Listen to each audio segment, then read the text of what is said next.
Friends, my name is Nitin. We will begin with the Java classes today. As discussed earlier, we have learned that Java, since it is an object-oriented language, and we'll be dealing with various objects, and this class will contain various elements in which first we will declare and understand the variables.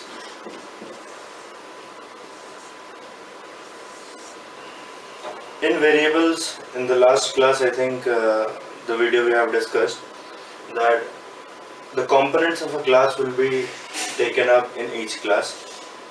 Right. First of all, we'll go with variables, and then static blocks or constructors or methods, whatever they're going to be inside a class.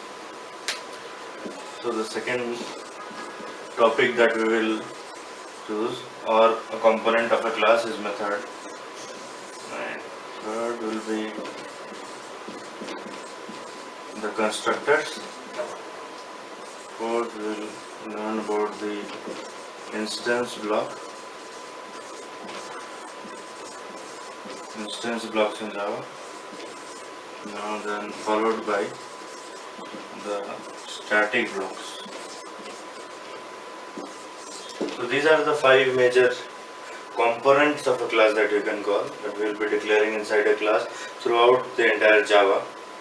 So first let us discuss this in details, and we will begin with the part variables.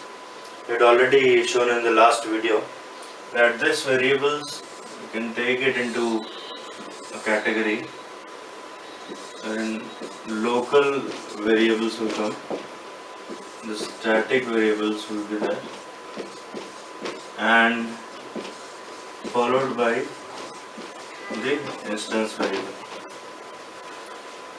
So we will discuss what are static variables, local variables and instance variables, and how they can be used and declared. We need to think about 3 things when we are talking about variables. The first point is always declaration. How we declare a particular kind of variable, be it local, be it static, or be it instance. The second is how we initialize the variable. Initialize means, in general terms, you can say that assigning any particular value to that variable object will be initialization or instantiation at many point. And third is calling of that variable. How we need to access that variable. Access or variable calling, you can call it. And these are the 3 parameters which we are going to discuss for all the 3 of the variable types. So now let's, friends, we'll begin with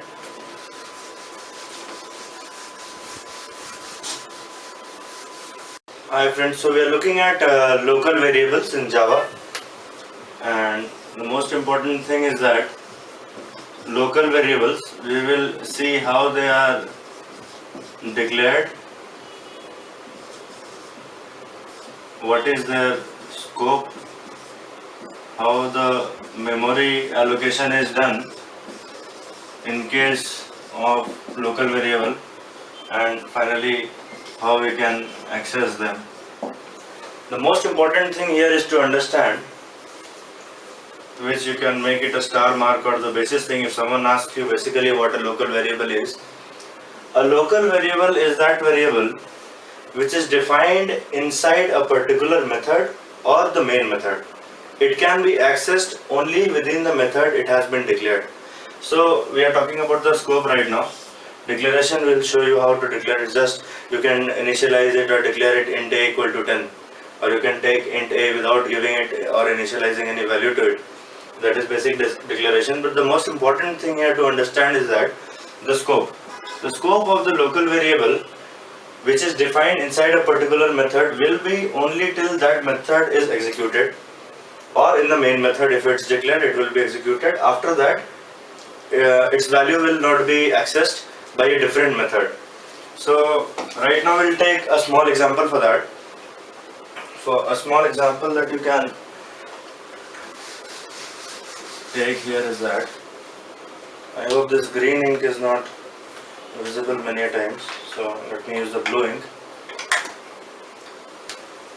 You imagine there's a method, M1 method, which is of the void return type, declaring int a equal to 10. Right.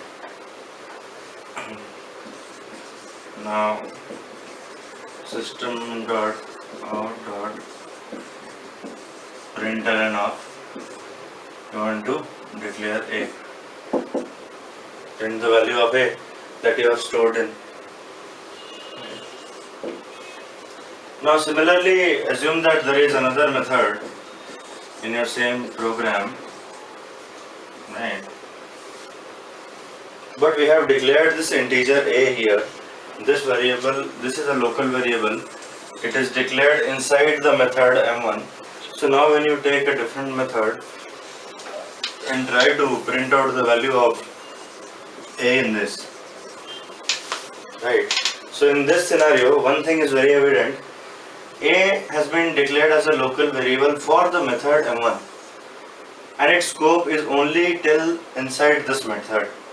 Once this method is finished or over, it terminates, you cannot access A into another method, right? So the scope remains only till the method that it is declared in, and that kind of variables, we call them local variables. I hope this is quite clear till now. Further also in the examples we'll show that this is not possible in this scenario, because in M2 we do not have any variable declared as A. Right. A is a local variable of M1 type in the method M1, hence it can be declared here itself. Now let us talk about, we talked about the scope, which was the second point. We also saw the declaration. It has to be declared inside a particular method. You can declare it this way, int a equal to 10. This is nothing but declaration. You can give only int a also, use a without assigning it a particular value. Now the third thing, we are talking about memory allocation. Now memory allocation means you have declared this particular variable, right? So what exactly happens after that you have declared it?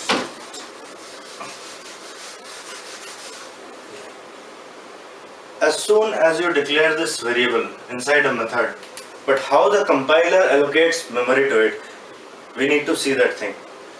As soon as we declare the method M1, there is a particular memory block which is assigned to this variable A, the local variable. But as and when this method terminates here, its memory is then released. The memory that is allocated to this local variable declared inside the method M1 is released, is assigned as soon as we declare the method, and is released as soon as the method terminates or the method implementation is finished. So we have seen the memory allocation, and number 4 is like how we can access them. These are the 4 points that we are going to see for all the variables, because these are the necessary things to understand in Java. So the 4th point, how to access it. Here you can practically see that I did not do anything specific. We are writing system.out.println of A. That is, this is a printing command in Java. If you need to print the value of anything, you can use it in, you can short form SOP system.out.println. I might be using this abbreviation a lot of times, since writing this all the time will not be feasible, because it means the same as this. So system.out.println, if we have declared a variable here A, so it will print the value of A that is assigned to it. In our example, we had taken it as 10. Now hereby it is also important to understand, I think there's a question that might be in your mind, that okay, if we do not initialize the value of this local variable, if we do not initialize the value, then what, and if we are trying to print the value of A, what will be the outcome or the output? See, in variables, always try to understand that if a particular value is not assigned to a variable, it will return us a null value, right? We'll discuss about this in detail later. But to just give you an overview of what local variables are, again I'm giving you a brief summary, two to 3 points. First, about declaration, it has to be declared inside a particular method or the main method. Second, its scope. Its scope will be only till where the method execution has been done. Third, how memory is allocated. Memory is allocated as soon as this method is declared. There will be a memory location that will be created for this particular variable at that same instance or same moment, and where its value finishes when this method is executed or is completed. That's it. Because we declared that if we take another variable called m2 or m3 or any other another method called m2 or m3 assumed with a return type void m2, this a integer that we had declared for m1, and without declaring it here we cannot access it into the m2 method. Now we will carry on to the next point.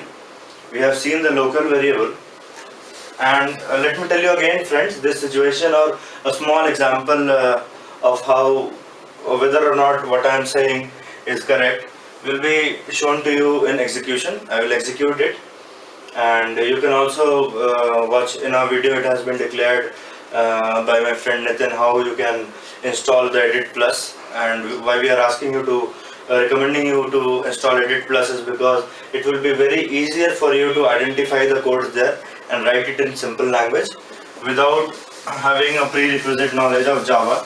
You can just begin from there, and we will show you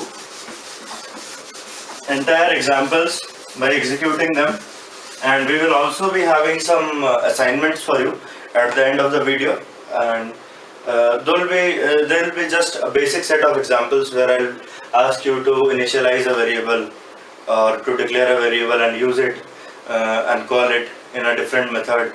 After completion of this entire variables, there will be 2 programs as assignment for the variable section, so that you can just have a hands-on experience of what you have learned just now.